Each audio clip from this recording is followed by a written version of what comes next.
Fenomena cuaca panas kembali dirasakan di Indonesia, terutama di siang hari, suhu udara terasa lebih terik. Masyarakat menduga hal ini dikarenakan adanya gelombang panas karena peningkatan suhu hingga mencapai 36 derajat Celcius. Menurut BMKG, cuaca panas ini disebabkan oleh banyak faktor. Namun, tetap diimbau agar masyarakat tenang dan waspada karena paparan panas berisiko menimbulkan masalah kesehatan. Ya, untuk membahasnya lebih lanjut, kita telah terhubung langsung dengan Agita Vivi selaku Ketua Tim Prediksi Peringatan Dini Cuaca Badan Pusat Meteorologi, Klimatologi, dan Geofisika. Kita langsung sapa. Selamat siang Mbak Vivi, Assalamualaikum. Apa kabar Mbak di sana? Selamat siang Mas, Waalaikumsalam. Kabar baik di sini ya Mas. Oke, kita langsung saja membahas tentang cuaca di daerah Jabodetabek yang fluktuatif sekali, labil, kadang hujan deras begitu ya, intensitasnya juga cukup panjang, kemudian di siang harinya panas matahari sangat terik sekali. Kalau dari Mbak Vivi sendiri melihat kejadian kita saat ini, cuaca sepekan terakhir apakah normal atau masuk ke dalam musim panas atau kemarau? Ya baik, untuk kondisi cuaca yang terasa agak terik begitu di sekitar wilayah Jabodetabek ini memang sering terjadi dan memang normal gitu ya Mas, khususnya di periode peralihan seperti saat ini. Jadi tidak perlu dikhawatirkan seperti itu. Oke, ini bukan disebabkan oleh gelombang panas juga ya Mbak? Biasanya memang untuk periode-periode peralihan seperti ini itu memang cuaca terasa terik begitu ya Mas. Kalau untuk gelombang panas sendiri, ini untuk wilayah Indonesia memang tidak ada gitu. Jadi sistem cuacanya berbeda sehingga di wilayah kita biasanya tidak disebabkan oleh gelombang panas tapi lebih kepada monsunal periodik setiap tahunnya. Artinya ini adalah periode yang sama di mana kita akan memasuki musim kemarau ya? Betul, betul. Oke, kalau kemarin itu yang terjadi pada saat tengah malam kemudian subuh atau dini hari terjadi hujan dengan intensitas tinggi, durasinya juga cukup panjang. Ini juga apakah normal pada masa transisi dari musim penghujan ke musim kemarau? Baik, kalau untuk periode transisi sendiri Mas, ini biasanya pola hujannya adalah kondisi cuaca yang panas atau terik di pagi hingga siang hari. Kemudian di siang, sore atau malam hari itu bisa turun hujan karena kondisi yang panas tadi ya di pagi harinya. Nah, tapi perlu kita catat juga meskipun kita ada di periode peralihan ataupun di musim kemarau, di wilayah Indonesia ini masih bisa juga terjadi hujan pada malam dan dini hari karena adanya fenomena-fenomena lain yang berpengaruh di wilayah tropis gitu Mas. Dan kebetulan kemarin itu memang di sekitar wilayah Jabodetabek itu ada fenomena yang biasa disebut sebagai Madden-Julian Oscillation sehingga turut memicu adanya hujan di dini hari hingga awal pagi ya saat itu Mas. Oke, jadi karena adanya fenomena Madden-Julian Oscillation ya? Betul. Oke, kira-kira kapan puncak dari musim kemarau ini akan tiba? Di bulan apa kira-kira Mbak?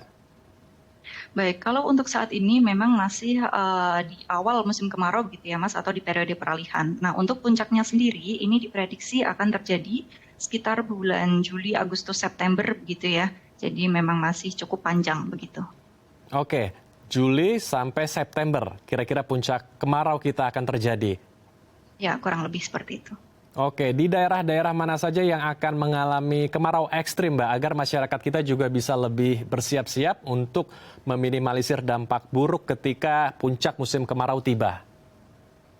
Baik, untuk musim kemarau itu sendiri memang diprediksi tidak jauh berbeda dari kondisi normalnya meskipun ada fluktuatif ya penambahan ataupun pengurangan seperti itu. Nah, yang perlu diwaspadai adalah wilayah-wilayah yang memang sering terdampak oleh kekeringan seperti sebelum-sebelumnya. Seperti itu sebagian wilayah Jawa juga ada beberapa wilayah yang saat hujan ini tidak turun dalam beberapa waktu itu menjadi cukup kering untuk sumber airnya. Itu perlu diwaspadai. Kemudian juga wilayah di Sumatera yang seringkali terdampak oleh kebakaran hutan dan lahan. Nah, dikhawatirkan saat musim kemarau nanti akan muncul cukup banyak titik panas dan karena minimnya awan hujan sehingga kondisi tersebut bisa berdampak kepada masyarakat seperti itu. Oke, jadi artinya apakah para petani kita juga harus melihat kalender tanam agar bisa menghindari puso atau gagal tanam. Betul, betul sekali Mas. Jadi dari BMKG juga mengeluarkan kalender tanam yang bekerja sama dengan Kementerian Pertanian sehingga itu bisa dimanfaatkan oleh petani agar dapat melakukan langkah mitigasi seperti apa penanaman yang diperlukan nanti. Oke. Biasanya apa saja yang akan terjadi ketika kita memasuki puncak dari musim kemarau selain adanya gagal panen yang mungkin tidak diantisipasi oleh para petani kita? Baik, untuk musim kemarau memang biasanya terkait pengairan gitu ya Mas untuk lahan-lahan yang digunakan dalam pertanian. Kemudian seperti tadi saya sampaikan terkait dengan potensi kebakaran hutan dan lahan di Sumatera dan Kalimantan yang sering terjadi. Nah, kondisi tersebut ya betul perlu diantisipasi lah ya oleh masyarakat itu sendiri maupun oleh pemerintah daerah seperti itu.